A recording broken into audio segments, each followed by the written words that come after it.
How's it going? Happy Easter, guys. How are you today? Where did you spend your Easter? And how did you spend your Easter break? We're still enjoying Easter, eh? It's happy Easter Monday right now. I'm reaching you from the very gentle, easy, cool city of Jos in Plateau State. Hi, Coach Oluwatoyin. See you. Coach Brenda. Hello.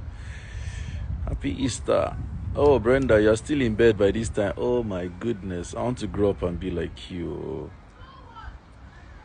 Why? God, when? I want to grow up and be like you. Be in bed by this time. Chai. Nothing do you. So what are you up to? How's it going? Today is the 1st of April. January, February, March, April. Don't start be that. No sleep at night. So sorry. I hope you're able to catch some good sleep tonight. Maybe you should try some smoothie or some beverage. That may help. Hey, Peter, Sean. See you, my bro. How you day? It's a beautiful evening, reaching you from the city of Jos. It's a lovely day. It's been a lovely weekend and a lot of beautiful stuff happening all around. So talk to me. What's up? It's open. It's not? Oh, sorry. Sahab Design. I see you. How are you?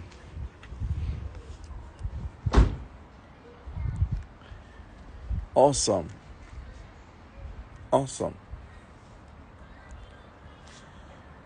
So guys, I just thought I should come on a random, IG live to share some good fun and some good wishes and some good energies. I'm doing well. I am happy, grateful, and strategizing. I'm strategizing on how to make it a good year still. So I'm just going to share some things I've been thinking about. Maybe you'll like it. There's this flyer I saw on Instagram yesterday. I can't remember the name of the event, but it's an event holding in Abuja. And I think it's a gathering of founders. They call it something founders, something. If I see it again, I'm going to share it on my timeline. So maybe you should be looking out on my timeline. I could find it and share it. But if you're in Abuja, I checked it. It's free, but I think you have to register. It's for founders, and they are hosting one of the guest speakers. Well, he's the only one on the flyer, so maybe he's the only guest speaker. He's for those of you who know Andela, he was one of the co-founders of Andela, Inyi Aboyeji. He's one of those guys that hit unicorn, one of those startups in tech. And he's, according to the flyer, he's a speaker. I don't know if he's the only speaker or maybe there'll be other speakers. But it's an event for founders. It's holding on the 5th, this Friday, on the 5th in Abuja. So I'll try and look for it and share it on my timeline. I would love for you to attend it. And that's where I'm going to start my conversation from. So when I saw the flyer last night, I was with some friends of mine in Jos. We were talking. And I was telling them how I love to be in the room with founders. I love the conversations around business. I love the conversations around startups. I love to engage founders, because there's a lot of spark and energy that goes in the room when you're with founders.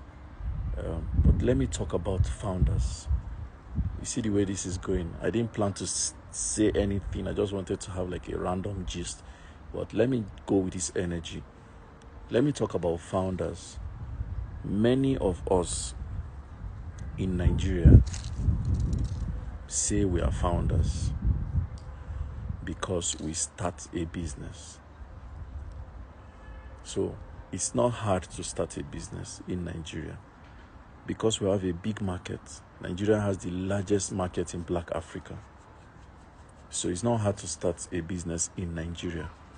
It is not hard to sell anything in Nigeria. In fact, in Nigeria, you don't need to have a business to do business.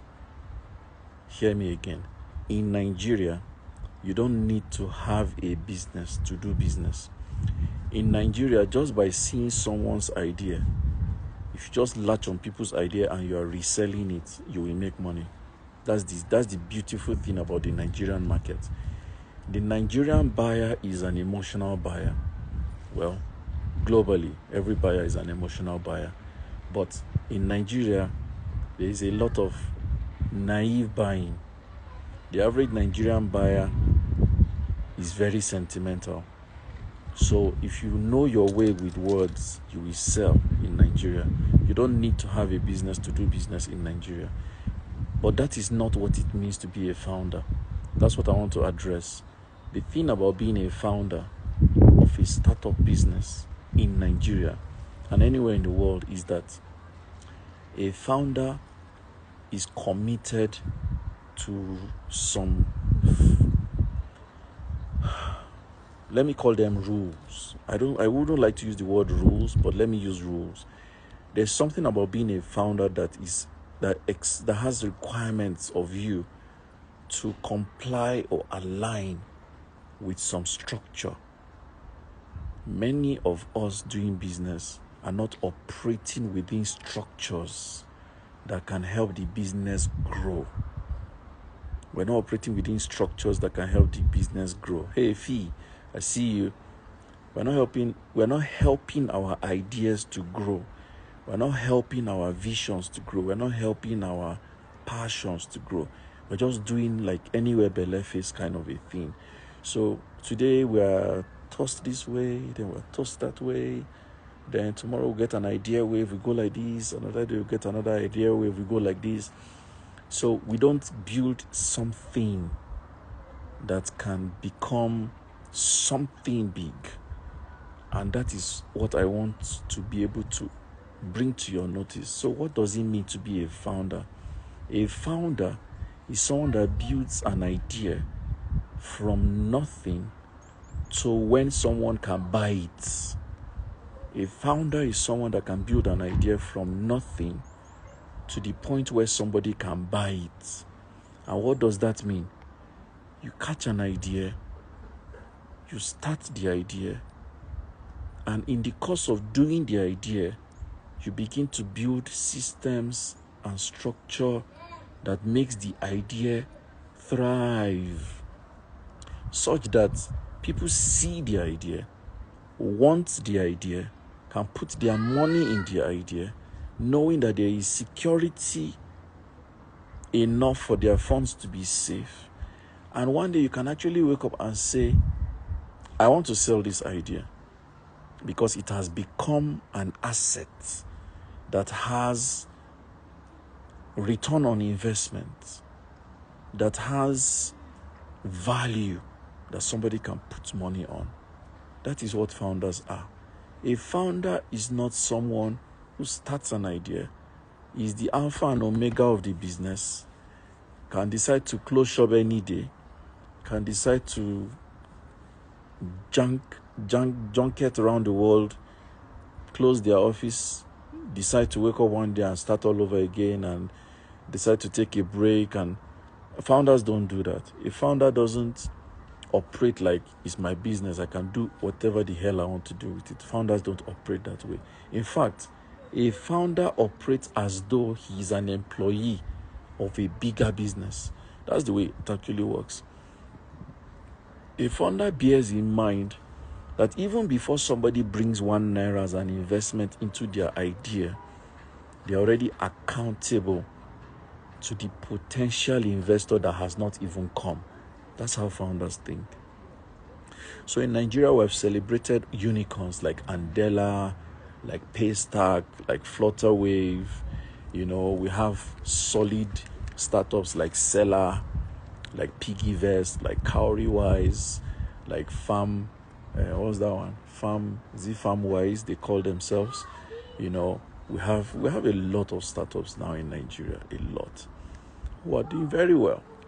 And we celebrate those of them that seem to have cashed out. But the thing is, if you look at the back story and the behind the scene of these startups, there's a lot of regulatory inspection.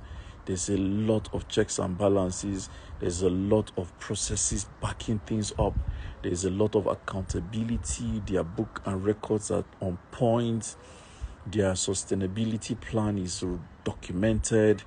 When somebody is not available, another person takes over the work. Some of you, the day you are not around, the business will close. That is it. That's the end. I can tell you with every confidence, I have not been at Seka Africa office effectively for the last 1 month. I've just been in and out, because I'm focusing on a project that is ongoing that would, end in the next 2 weeks. I have not been really fully in the office, but I have no iota of concern because everything is going back to back. I recall a few days, people are still asking how they can plug into our business, and we're not even open to getting investments. But that's because we have built a system with a promise that has value, has potential, and people are willing to put money in the business. And if I want to sell, let's assume I want to sell my stake in Seka Africa today or more, I know I'm going to make some very cool cash. At least I'm sure that I can buy a second passport for myself and my family if I was going to sell off, my stake in Seka Africa. So look at it that way. Don't be a founder that is just floating, and when you are not there, nothing happens. That's one. Secondly, don't be a founder whose books and records are haphazard. You cannot categorically state your estimates. You cannot categorically define your return on investment. You cannot categorically define your product value. You cannot categorically define the trajectory of your business and where it can be in 3 years or 5 years or 7 years. You cannot categorically define the movement of your customers. If I ask you now, the person you are serving today, what will be the nomenclature of that customer in 3 years or 5 years? If they move to another stage in their lives, how relevant is your business to them? Can you answer that question? Because some of you are looking at now, our customers today, they are teenagers. Our customers today are working class women. Our customers today are employees in corporate organizations. Our customers today are small businesses. In 5 years' time, when those customers move to another level, is your business still relevant to them? Do you have that forward-thinking trajectory that as this customer is evolving, we are matching their new tastes and new needs with what we have? Do you think that way? That's what startup founders do. A founder is able to say, I have to keep this customer for life. That's what we call lifetime value of a customer, the LTV, the lifetime value of a customer. Every customer that enters my system, I should be able to recapture them for the lifetime that they are alive. And even when the founder, steps away from the business should still be able to recapture the customers even in my absence, and they don't feel a difference between when I'm in the business and when I'm not in the business. This is very, very key. So one of the conversations the guys were telling me last night in Jos was, we're doing some case studies of some brands, and they were telling me one of them was confessing that his business suffered when he stepped away because he was now pursuing a new passion, and he was absent from the business, and customers were going to the business, they were not seeing him. And even though they were not seeing him, that should not be an issue, but the processes also flopped, and then the staff he had on ground were just there as salespeople, as transactional people. They didn't have the soul of the business, so they were not interested in sustaining the relationships he had built before he stepped away from the business. So they were not sustaining the relationships he has built, and they were not creating relationships with people who were coming who did not even know him. Startup founders don't do that. A startup founder thinks of what happens in my presence, what is the advantage of my presence, how can I replicate that advantage in my absence. That's how startup founders think. So don't call yourself a founder if you're not complying with these they're supposed to be basic rudiments, but they're very key. I think that many of us do business because we just want to take care of our immediate needs. And then we'll just hustle one day and just be hustling, sha. That is not how startup founders think. Startup founders don't think of hustling forever. Startup founders think of hustling, and then the business becomes successful enough to now pamper and spoil the startup founder. If you look at global pictures, businesses that started very rough are now pampering their founders. A typical example, Daystar in Lagos by Reverend Sam Adeyemi. He started that business, it's a church, but he started that church on a business model. He was very particular about business. Using that business, he created so much wealth, went into real estate. The whole of Acne Road in Ikeja, Lagos, so many facilities on that road are owned by Sam Adeyemi and his wife. They went into real estate, founded a school, founded a real estate company, I think they even have a bottled water business. Like, they just have different businesses. So they grew the brand, and then the brand started spoiling them. Now they've become American citizens. They've left Nigeria. The businesses are still running. They're still providing. They're still spoiling the founders who have gone to the United States to replicate the same model they built in Nigeria. They have a ministry in the United States, and they are doing business in the United States. Sam Adeyemi has become a global consultant with a PhD in African leadership. His wife has a PhD in, what was that thing that she has a PhD in? So you see, that's a classical case.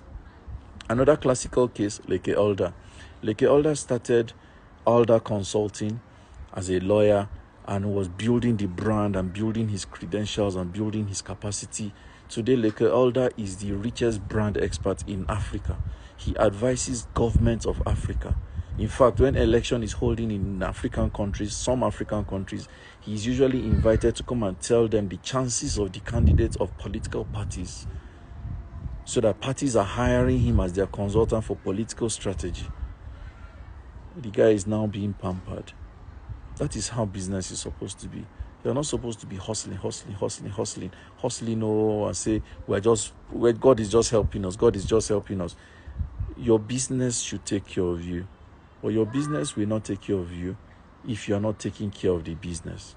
Your business will not take care of you if you're not investing in the structure and the rudiments and processes of the business. My pastor just joined, Pastor Sean. Good day, boss. I celebrate you. So you need to take note of these things. I'm very particular about founders because that's my constituency. I am called to founders. I'm called to CEOs. I'm called to board members. I'm called to C-suite executives. And I see a lot of gap. I see a lot of stress. People are working, laboring. But without the right investment, you can't really make it. I have to be honest with you. And so if you ask me, what are the investments that people should put into building a business? What are the investments? Number one, I think your biggest investment is building solid credentials back to back. You can never out-invest yourself or out-invest in yourself. You can never out-invest in yourself until God calls you back home. Until the day you die, you must be developing yourself. That's your biggest asset. And when I say develop yourself, don't develop yourself in your field alone. Oh, you're a medical doctor. The only thing you're doing is medical training, medical certification, medical conferences, medical webinar, As you're doing that one, be doing business on the side. Be doing business courses, business certifications, business training. Be doing cross-industry conferences. When you see a real estate conference, attend. You just never know. One, customers are there. Two, there are case studies and strategies in real estate that you can adapt in your medical practice. When you see maybe a conference about cryptocurrency or finance, don't say, I'm not a finance person, no. I don't know finance. My head know they catch numbers, so my head know they do, and I don't know maths, I don't know numbers. Go. Just be in the room. So, number one, invest in yourself like crazy. Many people have a problem with that. You want to make more money, but you don't want to spend on yourself. I don't know how that can work. Unless you have some voodoo somewhere, or you have access to government pipe that you're just drinking the money. Except for that. But if you really are thinking long term, the best place to invest is here. So that's the first thing. Number two, start your business on really understanding the business. Don't do a business out of passion alone or talent. I'm talented in this thing. I'm gifted. God has given me grace. We all have the grace of God. Don't be stupid. Understand the business you are going into. The business you are doing, know it like the back of your hand. Do a lot of open-minded research. Open your mind. Understand the science, the art, the nitty-gritty, the backstory, the front story, the back end, the ins and outs of the industry. Is very helpful. Very helpful. And how can you know this? One way to know this is to become a member of associations in your industry. It's very helpful. You cannot be forming all these association people. They just want to be, they are not serious. Our association is this one, is boring, something. I'm not going to be a party to that. I cannot campaign. I cannot something. Well, one of the ways to really understand the ins and outs of your industry is to be a member of associations in your industry. You have to be a player. The thing about this life is domination. Everything about life is domination. If you are not a predator, you are a prey. That's all. That is all. If you like, you can take it, you can leave it, but it's a fact. If you are not a predator, you are a prey. And one way to be a predator, which means dominating your industry or being a force to reckon with or being a name that people can recognize, is to be a player in your industry. And that is why I rose to the point of being the vice president, Life Coaches Association of Nigeria, in the last ESCO of Elkan. And that is why when it comes to anything that has to do with coaching in Nigeria, I'm interested. I participate, I get involved, because I don't want to be like just following, like I'm on excursion. No, I want to be a key player. I want to be a voice. I want to be able to contribute to the conversations. I want to be able to determine the direction of coaching in Africa. So these are things you want to do. Very, very helpful. Very helpful. So be a student of your business. Be a student of your business. Don't claim that you know it. Constantly learn. Constantly learn. Subscribe to newsletters around the world in your business area. Read what's going on in the business. Fortunately, and as it is, in Western world, Europe, United States, they are advanced in most things that we do here. So the more you are open to joining international organizations, like I am a member of ICF, International Coaching Federation. I'm a member of business and consulting coaching in the world. Just being a member of these global bodies gives you trends that are not currently active in Africa and in Nigeria. That puts you in a position to do better. And that puts you in a position to create a business that has an advantage, competitive advantage. Don't forget, blue ocean strategy. A blue ocean strategy is doing business in an area that many people have not identified, or creating a new direction of business that many people have not known. So that's the number 2 step. You have to understand the science and art of your business. Don't be a student of your business. You can't know it all, but you have to keep learning. That's number 2. Number 3, be interested in making money in your business. Very important. Be very interested in making money in your business. And what's the simple logic of making money? Cut down your cost, increase your margin. Cut down your cost, increase your margin. Anything that you don't need to spend on in business, don't spend it. Anything that can bring in new cash flow, do it. Anything that can help you expand your market share, do it. Any product or service that can increase your bottom line, do it. Anything that will take unnecessary money from you, remove it. That redundant stuff that is not adding value to the business, remove them. That product that has stopped selling, that has become like a liability that you are maintaining, kill it. That product or service that seems to be, it's just there. It's not, nobody is signing up for it, nobody is paying for it, nobody wants it, but you're just sentimentally attached to it. Kill it.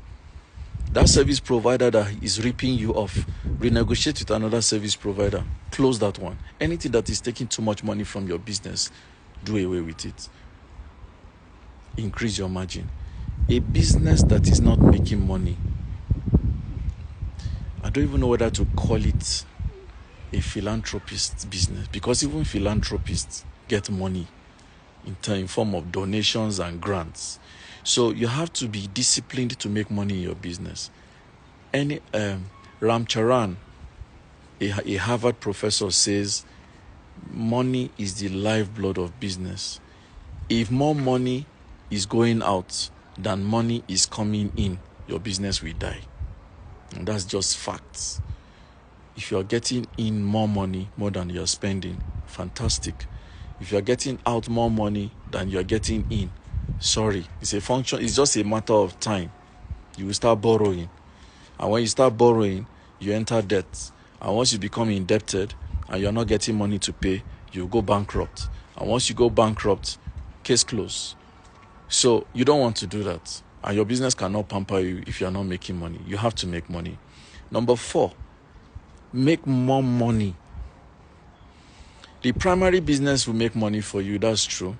But you must discipline yourself to find other ways to make money. Yesterday, I was having a very intense and personal conversation with my chief operating officer. She secured a deal for her personal brand. She got paid, and I was telling her, I like this. And she was telling me how she was going to undertake the job and utilize the team. And I said, I love that. And I was telling her, I said, imagine in 3 years' time, every member of the team is able to use their skills to earn personal income at a personal level, leveraging the organization as a vehicle. I said, that puts less pressure on the organization. Do you know what that means? If everyone in your team helps the business make money, and while they are making the business make money, they are also helping themselves make money from the sides, your business cumulatively will have a healthy cash flow. Nobody's going to be agitating for pay raise. Nobody's going to be stealing from the company. Nobody's going to be trying to defraud the company. Nobody's going to try to sabotage the company, because the company has given you leverage. And that's how these things work. So make more money. That's step number 4. Find ways to increase your revenue stream in strategic ways that makes you able to do so much. I gave you the case of Dr. Sam Adeyemi. Started with the church, transited, moved on, created a school, created real estate vehicles, created other channels of business. Now he's into global consultancy. He's hosting a summit or a convening for C-suite. Is it in Mauritius or somewhere? If you check his handle, you will see it. So, I mean, there are examples. Follow who know road. Follow who know road. Don't just sit in your cocoon and say, God, why now? Why is things not favoring me? Or other people seem to be making progress. I'm not making progress. I'm sorry to tell you, you're not making progress because you're not opening yourself to people who have done this and have shown the way. Sometimes we're hyper confident to think we know it all. We don't know it all. We don't know it all. But we have to be open to learning. Very, very key. Number 5 way to take care of yourself so that your business can take care of you as a founder. Don't forget, I've been talking to founders. If you know you're a founder, this is for you. Number 5 way is discipline. You must be very disciplined in business. See, there's going to be a time your business will have a lot of money. Boom! You just see that money is... I remember one day I looked at our account balance. I think we had about 18 million. I was like, Omo, this money, let us just travel. It be like we'll go buy a house for Banana Island.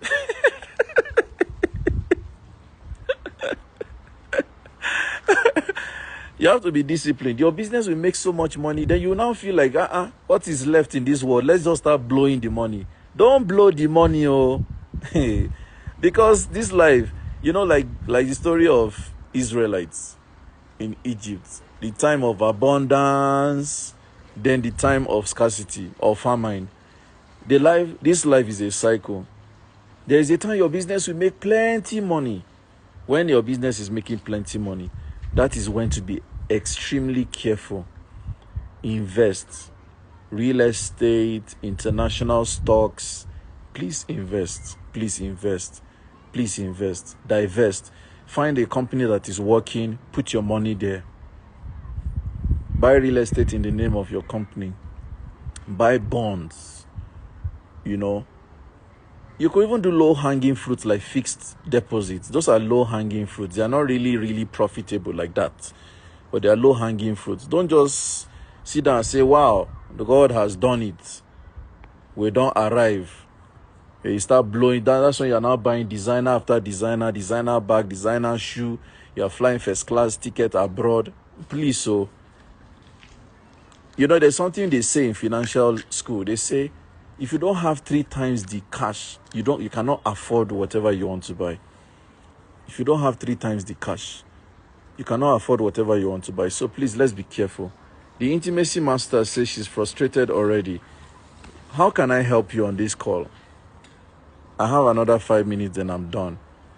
How can I help you? If you can just ask the question in the comment section, then I can help you. The intimacy masters, how can I help you to come out of frustration? So if you're here and you can write the 5 things I talked about, the 5 steps I just shared, maybe I can give one of you a prize.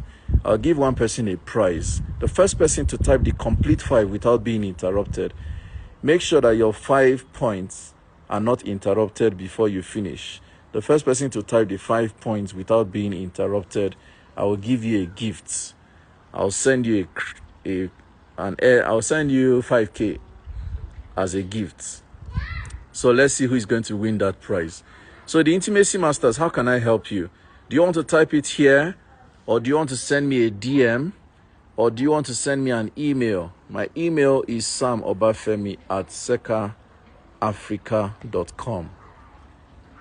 Sam Obafemi. I'm typing it so you can send an email if you want. But adventure is confidential at secaafrica.com.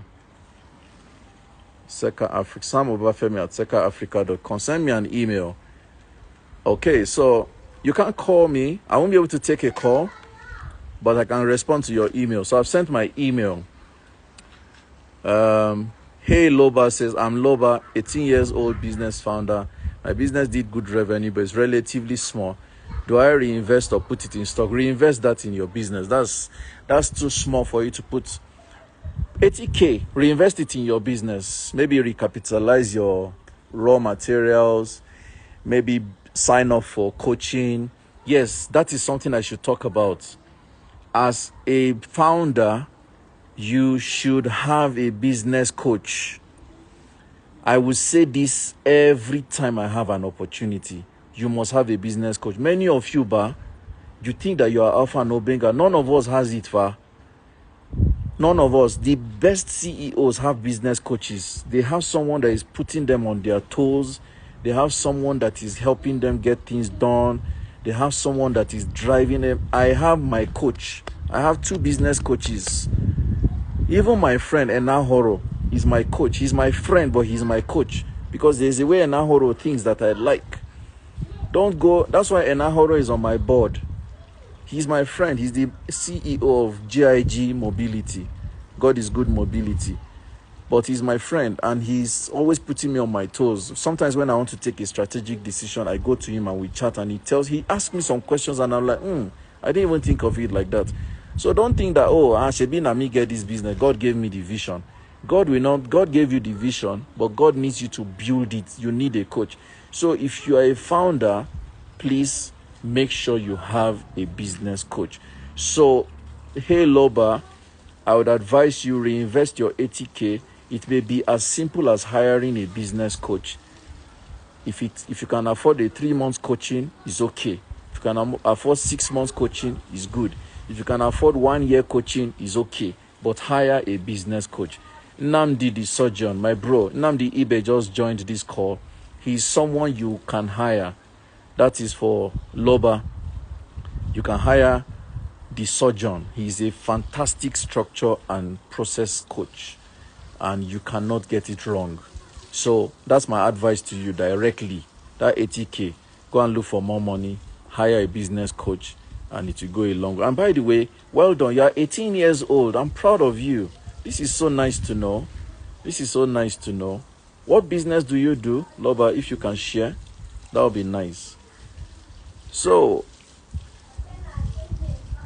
yeah, you can see Namdi the surgeon. That's his handle.